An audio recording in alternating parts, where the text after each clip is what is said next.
A week ago, Sri Lanka's president told Parliament that the island nation's total debt was $83.6 billion with foreign debt at $41.5 billion and domestic debt at $42.1 billion. On the 12th of April 2022, the central bank governor and the finance secretary speaking to reporters said that Sri Lanka will temporarily suspend foreign debt payments to avoid a hard default.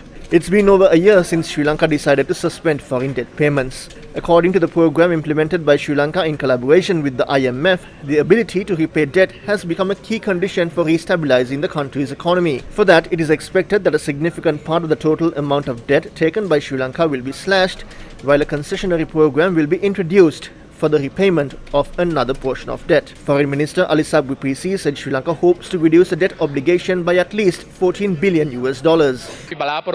We are hoping to get a moratorium from external creditors for the repayment of debt. If this process gets discussed, we hope to reduce the debt obligations by $14 billion. We are hoping to create a scenario to repay the debt by 2027.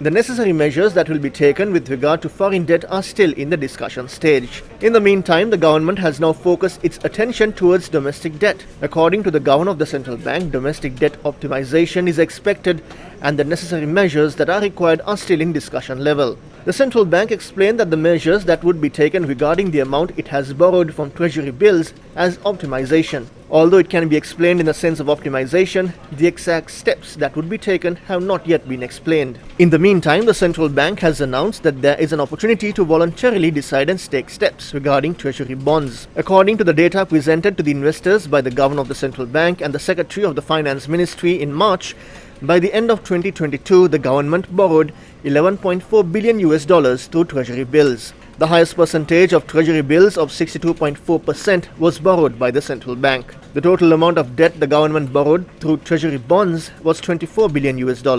42.7% of it was obtained from pension funds, including the Employees Provident Fund. W.M. Semasinghe, senior lecturer in economics at the University of Kelaniya, elaborated. Debt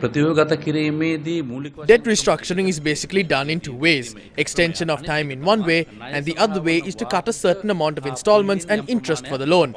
The main question is what will happen to the EPF. When a certain amount of loans are cut, it will directly affect the employees.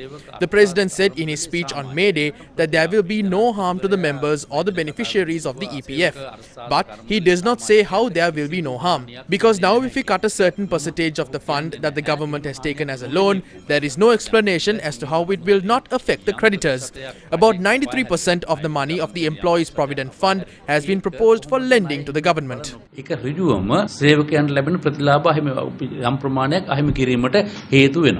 According to the report of the Auditor General who investigated the bond transactions, the loss to the EPF from the bond scam at that time was 8.7 billion rupees. Experts point out that measures should be taken to prevent such a situation from occurring again. This is Professor Aryaratna Herath of the Peradeniya University. In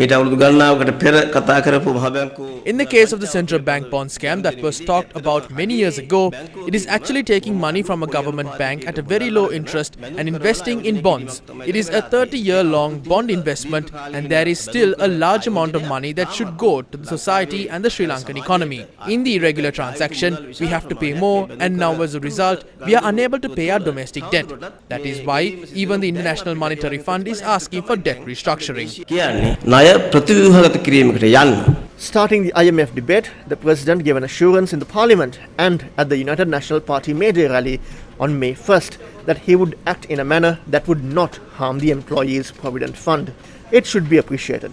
However, when Newsfirst contacted the EPF department, it said that the government has not called for any discussion with regard to domestic debt restructuring. The Employees Provident Fund is currently the largest and most widespread social security scheme in Sri Lanka and can be considered as a little peace of mind for the employees of private sector firms, state-sponsored corporations, statutory boards, and private businesses. The aim of the EPF is to assure financial stability to the employee in the retirement stage of life and to reward the employee for his or her role in the economic growth of the country.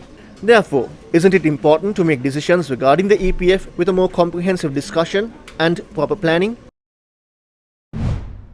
Parliamentarian Dr. Harini Amarasuriya expressed the following at an event held in Colombo to celebrate the 26th anniversary of the All Ceylon Samurdhi Managers Association. Recently, it was reported that the inflation index has gone down.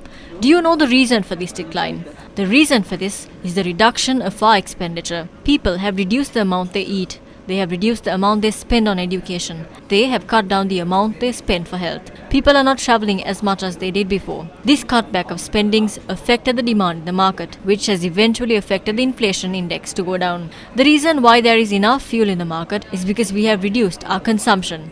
When fuel is given according to a quota, you cannot buy sufficient amounts of fuel. This has resulted in us limiting our travel. When food prices increase, the consumption reduces automatically. This is how they have controlled inflation. Now they are telling that in order to carry out the IMF program, which is in play, they need to have some stability in our accounts in order to stabilize the country's economy. Controlling our inflation and reducing the budget deficit are some of the conditions imposed by the IMF. Yes, we need to implement these controls under the IMF. In the end, the general public will have to face the consequences of this crisis, while those who are responsible for this crisis are the very same ones who orchestrate this. They are the least affected.